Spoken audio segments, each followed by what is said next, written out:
आयुक्तालय कॉलेज शिक्षा राजस्थान के इस प्लेटफॉर्म ज्ञान सुधा सक्सेस साथी में आपका स्वागत है। आइए आज हम करते हैं नेट जेआरएफ एमसीक्यूज़ के कुछ क्वेश्चंस रिएक्शन मैकेनिज्म के ऊपर बेस्ड, और इसमें हम आखिर में लेंगे कुछ नेम रिएक्शंस के ऊपर एमसीक्यूज़। बार्टन, हेनरी, नेफ और शापिरो रिएक्शंस के ऊपर एमसीक्यूज़ हम करेंगे। आइए देखते हैं पहला क्वेश्चन, जो कि एमसीक्यू जो है वो नेम रिएक्शन के ऊपर नहीं है लेकिन फिर भी बहुत सिंपल है। देखिए यहाँ पर हमें एल्केन दिया हुआ है, हैलोजन मॉलिक्यूल दिया हुआ है, और ये पूछा है मॉलिक्यूलर ऑर्बिटल इंटरैक्शंस जो होता है फर्स्ट स्टेप में वो कौन सा होगा। यहाँ ये चार ऑप्शंस हमको दिए हुए हैं। हमें मालूम है कि जो पाई बॉन्ड है उसके जो पाई इलेक्ट्रॉन्स हैं वो हैलोजन को जाते हैं और फिर पाई जो है टूट कर वो सिग्मा में कन्वर्ट होता है। तो पाई बॉन्ड के इलेक्ट्रॉन्स जाएंगे तो कहाँ कहाँ ऑप्शन है, ये दोनों दिए हुए हैं पाई बॉन्ड के ऑप्शंस जो पाई बॉन्ड डोनेट हो रहे हैं। और ये नॉन बॉन्डिंग का है जो कि गलत है, ये भी नॉन बॉन्डिंग का है जो कि गलत है। फिर हम देखते हैं कि यहाँ सिग्मा एस्ट्रिक्स दिया हुआ है, यहाँ सिग्मा दिया हुआ है। देखिए सिग्मा जो होता है फुल्ली फिल्ड, और ये है HOMO ब्रोमो मॉलिक्यूल का। ये जो पाई सीसी है वो भी HOMO है। HMO से HOMO इलेक्ट्रॉन्स ट्रांसफ़र नहीं होते हैं, इसलिए जो तीसरे नंबर का ऑप्शन है वो भी कैंसिल आउट हो जाता है। आंसर है पहला नंबर का ऑप्शन, जिसमें pi C C which is HOMO of alkene वह दे रहा है LUMO, that is sigma asterisk. इसका जो पहला वेकेंट ऑर्बिटल होगा वो सिग्मा एस्ट्रिस्क होगा जो कि LUMO होगा, तो उसको इलेक्ट्रॉन ट्रांसफ़र होगा और सिग्मा बॉन्ड एक नया बनेगा, पाई बॉन्ड पुराना टूटेगा। So option 1 is the correct answer.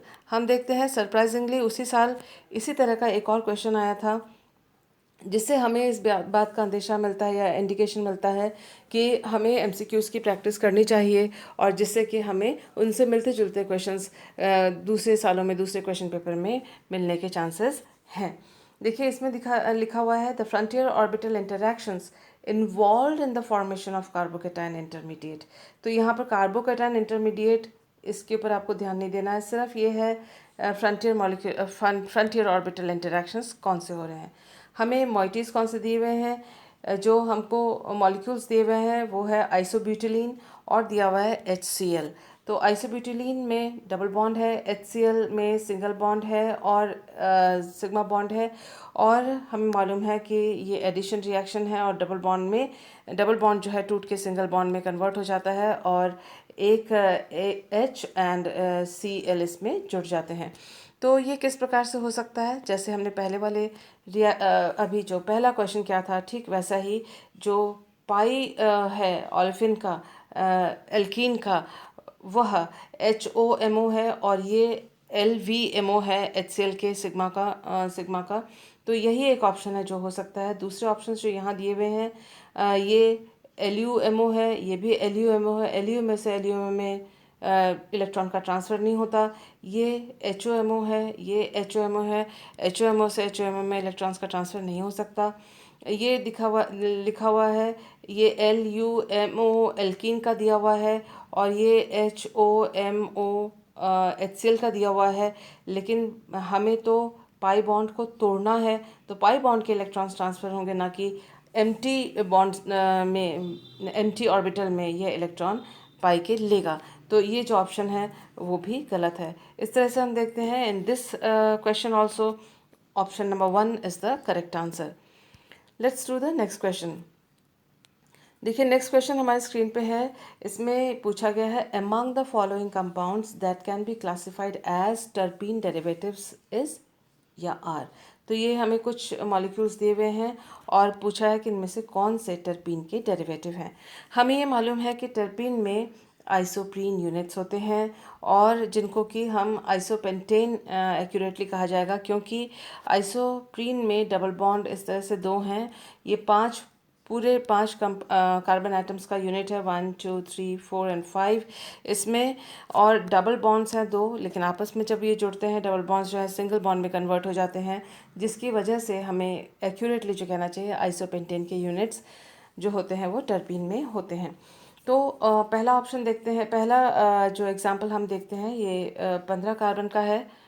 15 carbon का क्यों है देख लीजिए। ये C6, ये 6 कार्बन, यहाँ पर 6 कार्बन यानी 6 हमने इसमें और प्लस किए, then 7 8 9 6 and 6 12, then 13 14 and 15।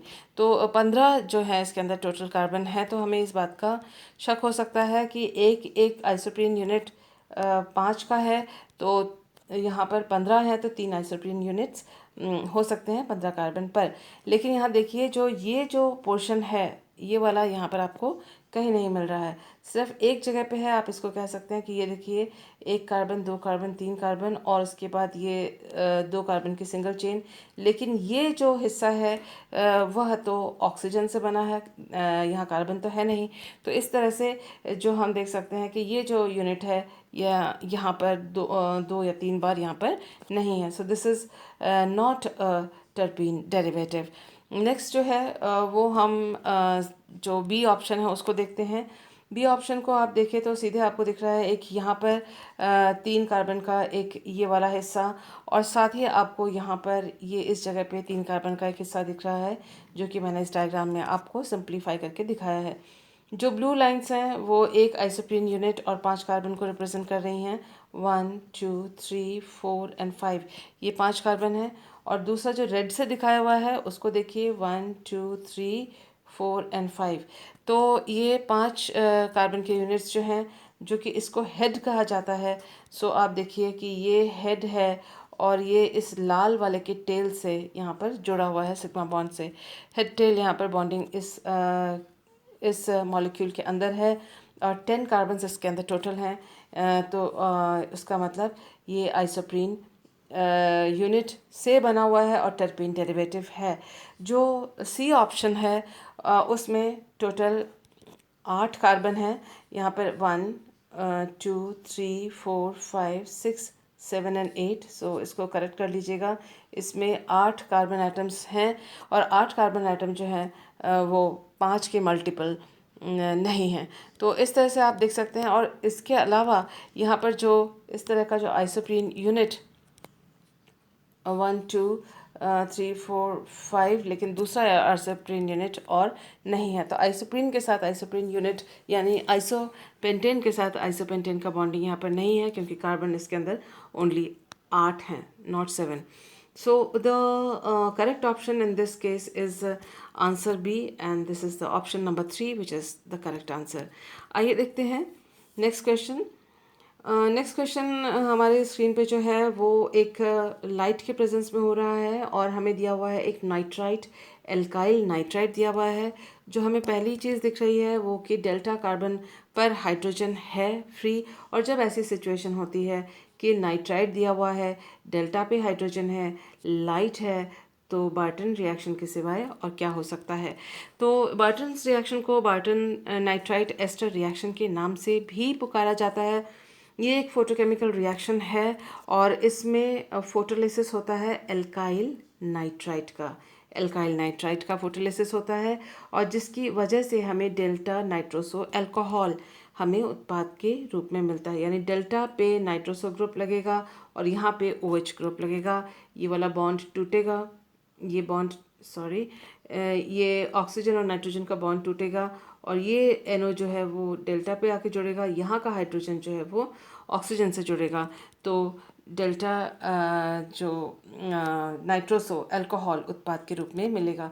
In 4 options को अगर हम देख लेते हैं तो एकदम से नज़र आ जाता है कि इसमें ये नहीं हो सकता, ये नहीं हो सकता, ये भी नहीं हो सकता। डेल्टा पोजीशन सिर्फ उस पर यही हो सकता है द करेक्ट आंसर।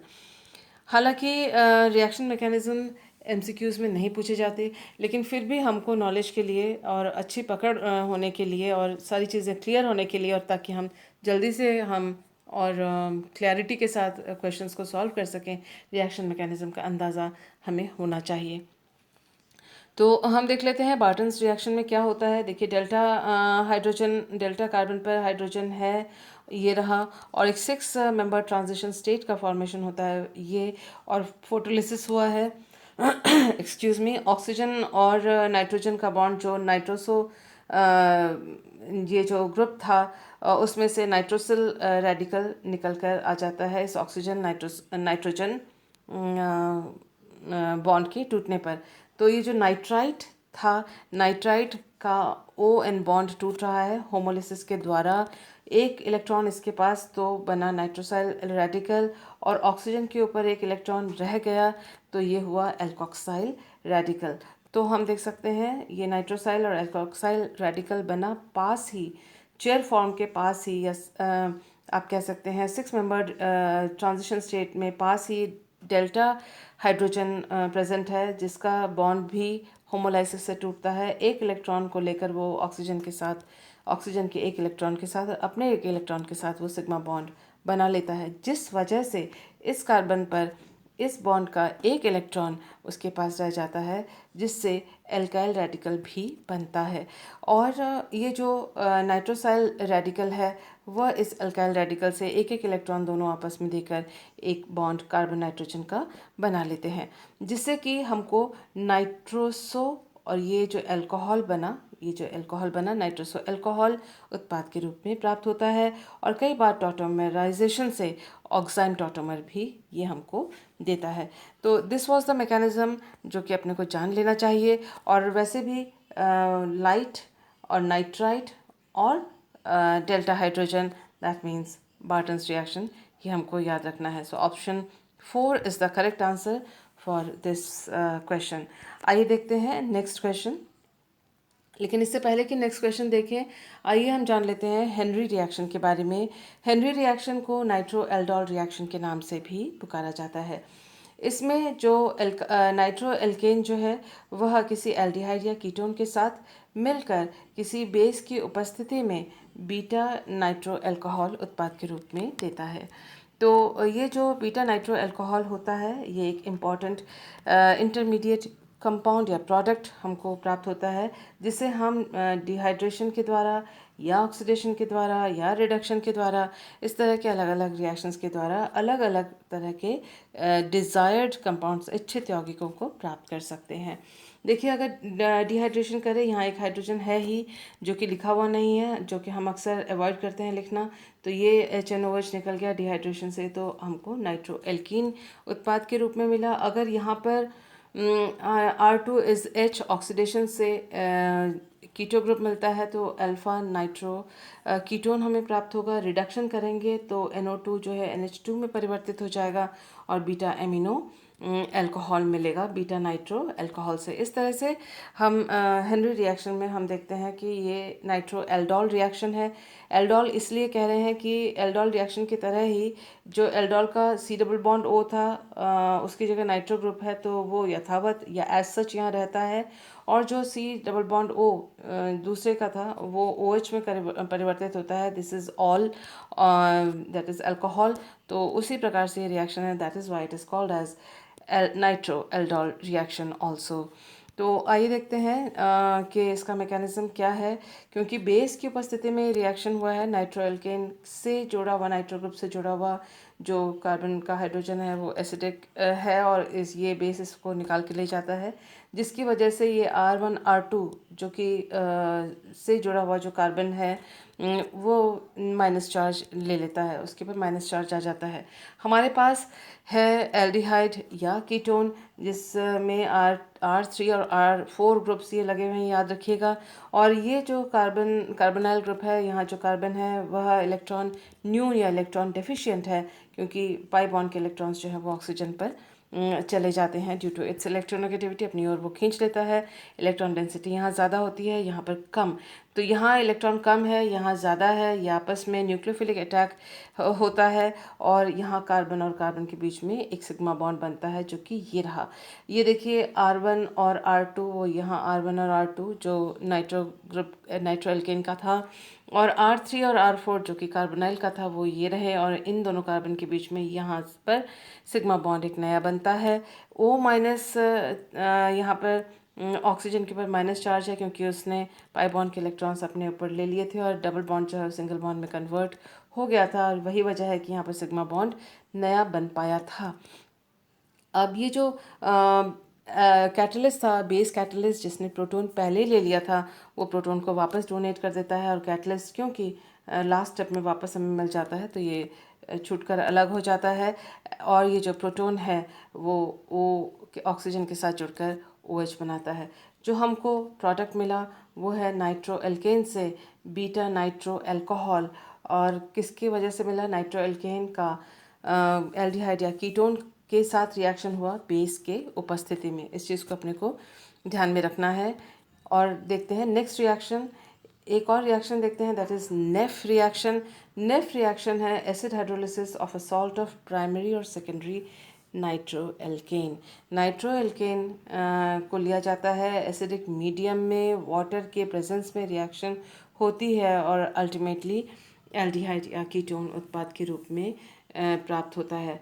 ये आप देख सकते हैं कि जो ये H प्रोटोनेशन हुआ है ये नाइट्रो एल्केन ही है। और यहाँ से आप देख सकते हैं कि C डबल बॉन्ड N बना है, क्योंकि एक H यहाँ से हट के यहाँ OH में गया है और प्रोटोनेशन हो रहा है। देखिए ये रहा प्रोटोनेशन, OH में चेंज हो गया, फिर दोबारा प्रोटोनेशन एसिड मीडियम में हुआ, दूसरा OH चेंज हो गया, OH में चेंज हो गया। देन वाटर के प्रेजेंस में वाटर ऐड इस कार्बन पर होता है जो कि इलेक्ट्रॉन डेफिशिएंट है। और इस तरह से कुछ एक स्टेप्स के बाद C डबल बॉन्ड O यहाँ मिलता है उस जगह से जहाँ पर पहले नाइट्रो था।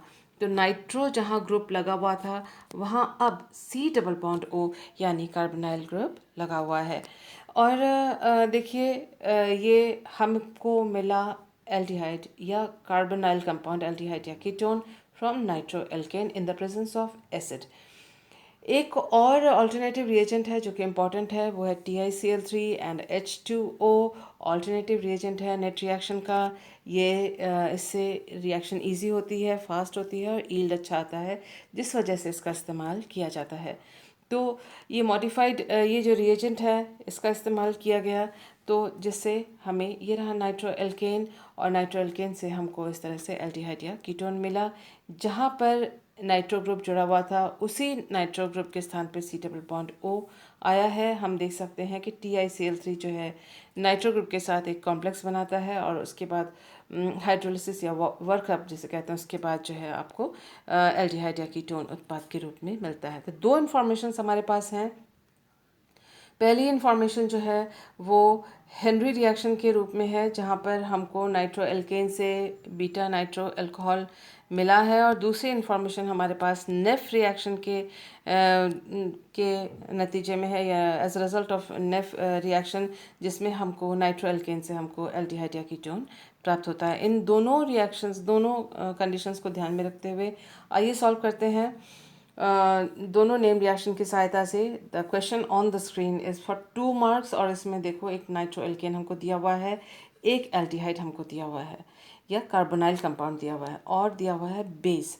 तो जैसे ही नाइट्रो कंपाउंड ये एल्डिहाइड या कीटोन और हमको बेस दिया हुआ है, तो रिएक्शन है हेनरी रिएक्शन, जिसे हम कहते हैं नाइट्रो एल्डोल रिएक्शन भी कह सकते हैं, कहते हैं इसको, या हेनरी रिएक्शन कहते हैं। तो इससे क्या होगा आइए देखते हैं। ये C डबल बॉन्ड O है, तो C डबल बॉन्ड O जो है OH में कन्वर्ट हो जाएगा। तो ये NO2 और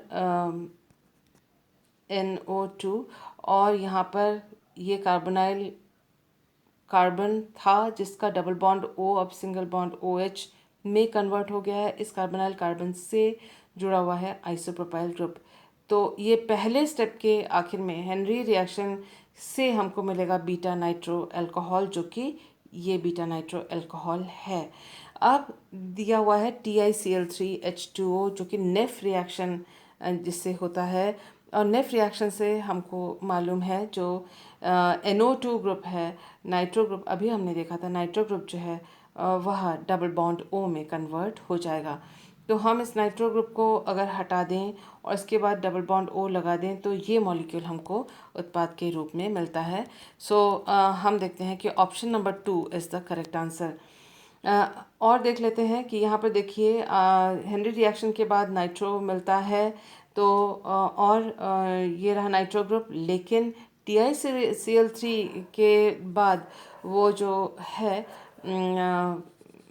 ये OH में परिवर्तित हो जाएगा।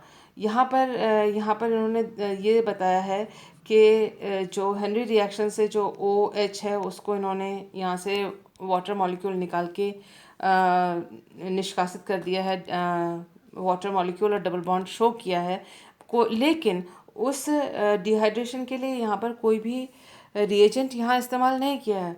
So this is not a correct option. उसके अलावा जो TiCl3H2O है उससे जो नाइट्रो ग्रुप है वो कार्बोनाइल में चेंज होगा, जो कि यहाँ पर नहीं हो रहा है। सिमिलरली यहाँ पर इन्होंने OH को यहाँ पर चेंज किया हुआ है, जबकि हमें ये मालूम है ये जो आइसोप्रोपाइल ग्रुप है वह आइसोप्रोपाइल ग्रुप इस कार्बोनाइल कंपाउंड के आइसोप्रोपाइल ग्रुप से आया हुआ है, और जो ये OH जो इन्होंने दिया हुआ है इसकी जगह पे यहाँ पर C डबल बॉन्ड O आना चाहिए, और ये वाला जो है वो नाइट्रो एल्केन का हिस्सा है। नाइट्रो एल्केन जहाँ पर भी C डबल बॉन्ड O है उस साइड का जो ग्रुप होता है उसमें कोई चेंज नहीं आएगा, और ये जो ग्रुप होगा ये वो होगा जो कि नाइट्रो एल्केन से आया हुआ होगा। तो ये इन्होंने जो ऑप्शन नंबर 4 है उसमें अल्काइल ग्रुप्स की अदला बदली करके ये this is a wrong option. तो option 2 is the correct answer. Let us do the next reaction. Next reaction is Shapiro reaction, जिसको टॉसाइल हाइड्रोजोन डिकम्पोजिशन के नाम से भी पुकारा जाता है। इसमें एल्डिहाइड या कीटोन को पहले एक हाइड्रोजोन में कन्वर्ट करते हैं, और हाइड्रोजोन में कन्वर्ट करने के बाद 2 equivalents of organolithium reagent, organolithium reagent के 2 इक्विवेलेंट लेते हैं, और जिससे वो एल्कीन में परिवर्तित हो जाता है, और आप देख सकते हैं कि ये जो शापिरो रिएक्शन है ये बैम्फोर्ड स्टीवन रिएक्शन जैसा ही है, लेकिन इसमें शापिरो रिएक्शन में एक फ़ायदा ये है कि इसमें क्योंकि कार्बीन और कार्बोनियम आयन, जैसे कि आजकल कहते हैं कार्बीनियम आयन, तो कार्बीनियम आयन और कार्बोनियम आयन एक ही चीज़ है। तो कार्बीनियम आयन और कार्बीन क्योंकि शैपरो रिएक्शन में नहीं बनते हैं, इसलिए रीअरेंजमेंट्स वगैरह के साइड प्रोडक्ट्स शैपरो रिएक्शन में नहीं मिलते हैं, इसलिए ये रिएक्शन का एडवांटेज है बैम्फोर्ड स्टीवंस रिएक्शन के ऊपर। जबकि बैम्फोर्ड स्टीवंस रिएक्शन में क्योंकि कार्बोनियम आयन और कार्बन बनते हैं मध्यवर्ती इंटरमीडिएट्स, इसलिए उनमें साइड चेन या रीअरेंजमेंट, साइड रिएक्शन या रीअरेंजमेंट होने के चांसेस होते हैं। तो ये शैपरो रिएक्शन का एडवांटेज है। आइए देखते हैं इसमें क्या होता है। देखिए, कार्बोनाइल कंपाउंड लिया है, हाइड्रोजीन लिया है टसाइल ग्रुप के साथ, और इन दोनों के साथ मिलता है, बन जाता है हाइड्राजोन। इस हाइड्राजोन को अल्काइल लिथियम के साथ रिएक्शन करवा रहे हैं। हमें मालूम है कि जो हाइड्रोजन है, यहाँ जो C है वो माइनस चार्ज उसके ऊपर होता है, लिथियम के ऊपर पॉजिटिव चार्ज होता है। तो आप देख सकते हैं कि यहाँ से हाइड्रोजन के इलेक्ट्रॉन्स का ट्रांसफ़र इस कार्बन पे हुआ, C माइनस में बदल गया, और यहाँ जो C माइनस था उसने इस H+ को कैच करके वो एल्केन बन के वो निकल के आ गया, और Li+ रह गया। Li+ जो है C माइनस जो अभी बना है यहाँ पर इलेक्ट्रॉन को अपनी ओर खींचकर और इस बॉन्ड को तोड़कर, तो ये दोनों आपस में एक दूसरे के पास रहते हैं। इसके साथ ही आप देख सकते हैं कि यहाँ जो हाइड्रोजन का जो नाइट्रोजन का हाइड्रोजन था उसको भी यहाँ पर अल्काइल जो लिथियम रिएजेंट है उसके 2 मॉलिक्यूल्स यहाँ आपस में आके जुड़े हैं, और दोनों में से ही इस तरह से एल्केन निकल के आ गए हैं, और ये Li+ यहाँ पर, ये Li+ यहाँ पर आया है। यहाँ N- और यहाँ पर C- इस तरह से एक डाई आयन यहाँ पर बना है। इलेक्ट्रॉन्स का ट्रांसफ़र इस तरह से हुआ, और आप देख सकते हैं कि कार्बन और कार्बन के बीच में सिंगल बॉन्ड की जगह डबल बॉन्ड हो गया, और यहाँ पर कार्बन और नाइट्रोजन के बीच में जो डबल बॉन्ड था वो सिंगल बॉन्ड में शिफ्ट हो गया है, फिर चेंज हो गया है। और साथ ही दोबारा इलेक्ट्रॉन्स का इस तरह से जब डिस्प्लेसमेंट हो रहा है, तो आप देख सकते हैं कि ये जो कार्बन नाइट्रोजन बॉन्ड है वो टूट के अलग निकल रहा है, और ये जो कार्बन है वो इस कार्बन नाइट्रोजन बॉन्ड के इलेक्ट्रॉन्स को अपनी ओर उसने लिया तो C माइनस में चेंज हुआ। Total we can say that ये नाइट्रोजन जो है N2 के रूप में यहाँ से निकल के आ जाता है। Li प्लस जो है वो अभी भी इधर है, और साथ ही हम देख सकते हैं C डबल बॉन्ड C का फॉर्मेशन यहाँ पर हो चुका था इस इलेक्ट्रॉन ट्रांसफ़र की वजह से। अब ये जो स्थिति है इस वाले में इसमें अगर इन दोनों के बीच में बॉन्ड बनता है तो ऑर्गेनो मेटालिक कंपाउंड एक इंटरमीडिएट की तरह यहाँ बन गया, और इससे हम अगर तरह तरह के इलेक्ट्रोफाइल्स का रिएक्शन करवाते हैं, क्योंकि ये जो C है वह थोड़ा सा नेगेटिव चार्ज लिए हुए है और मेटल जो है पॉजिटिव चार्ज लिए हुए है, तो इसके ऊपर इलेक्ट्रोफाइल्स का एडिशन हम करवा सकते हैं। ये भी एक मध्यवर्ती इम्पॉर्टेंट मध्यवर्ती यौगिक इंटरमीडिएट कंपाउंड है, क्योंकि उससे अलग अलग रिएजेंट्स के द्वारा हम अलग अलग प्रकार के कंपाउंड्स को हम प्रोड्यूस कर सकते हैं या बना सकते हैं, सिंथेसाइज कर सकते हैं। तो हमने पता किया शापिरो रिएक्शन के बारे में, जिसको टॉसाइल हाइड्रोजोन डिकम्पोजिशन के नाम से भी पुकारा जाता है। और ये मैकेनिज़्म जो है अपनी जानकारी के लिए है, ध्यान रखिएगा, लेकिन एग्जामिनेशन में ये सारा प्रैक्टिस या उसमें ये वाला जो काम है रफ़ में न करना पड़े, इसलिए पहले ही अपने रफ़ कॉपी में या नोट के किताब में कॉपी में इसको प्रैक्टिस कर लीजिएगा। एक और रिएक्शन हम देखते हैं जो कि नेम रिएक्शन तो नहीं है, लेकिन DMF का रिएक्शन है। देखिए, जो पहला स्टेप हमको था वो था इस तरह से हाइड्रोजन लिया था, 2 equivalence of n butyl lithium लिया था, उससे ये एक रिएजेंट ये जो कंपाउंड है इंटरमीडिएट हमको मिला, C डबल बॉन्ड C इसमें प्राप्त हुआ है, और अगर यहाँ पर इलेक्ट्रोफाइल हाइड्रोजन है तो ये एल्कीन होगा। इस तरह से एल्डिहाइडिक ग्रुप भी इसके साथ जुड़ सकता है, और तरह तरह के इसमें यौगिक हम इससे प्राप्त कर सकते हैं। उसी सिलसिले में, उसी चेन ऑफ थॉट में देखिए, यदि हम इसका DMF के साथ रिएक्शन करवाते हैं तो क्या होगा। तो शापिरो रिएक्शन करवाया, उसके बाद हमने DMF के साथ रिएक्शन करवाया। दिस इज़ DMF जो नीले गोले के अंदर है। इसमें कार्बोनाइल ग्रुप है, इसके अंदर कार्बन जो है वो इलेक्ट्रॉन न्यून या इलेक्ट्रॉन डिफिशिएंट है। हमने आपको बताया था जो CLI ग्रुप है, CLI बॉन्ड है, इसमें कार्बन जो है इलेक्ट्रॉन रिच होता है, तो इसीलिए इसने इसके ऊपर न्यूक्लियोफिलिक अटैक किया।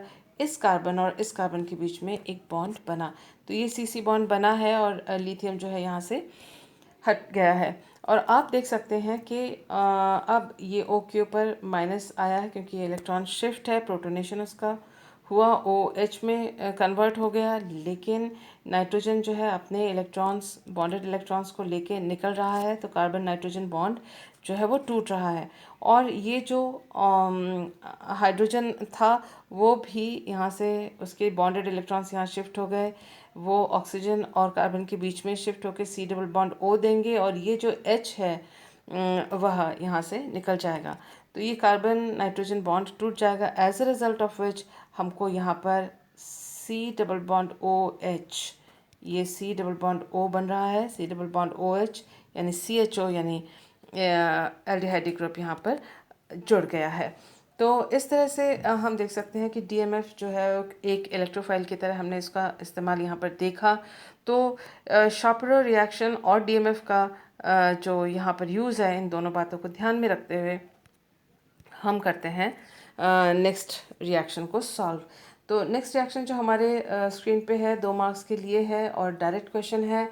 इसमें इन्होंने एन ब्यूटाइल लिथियम दिया हुआ है 2.1 इक्विवेलेंट एकदम स्पेसिफाई कर रखा है, और यहाँ पर दिया है हाइड्रोजोन देखा हमने और एन ब्यूटाइल लिथियम देखा, तो एकदम से हमको शापिरो रिएक्शन ध्यान में आना चाहिए। और ये देखो हाइड्रोजोन कन्वर्ट हुआ एन ब्यूटाइल लिथियम के साथ एल्कीन में कन्वर्ट होता है, और इस एल्कीन का DMF के साथ जो कि इलेक्ट्रोफाइल है उसका अगर हम रिएक्शन करवाते हैं तो जहाँ C डबल बॉन्ड C था वहाँ पर जो यहाँ पर C डबल बॉन्ड C था और जहाँ पहले कार्बोनाइल था उसी कार्बन के ऊपर जो है लिथियम आता है और उसी लिथियम का डिस्प्लेसमेंट होकर CHO जुड़ता है।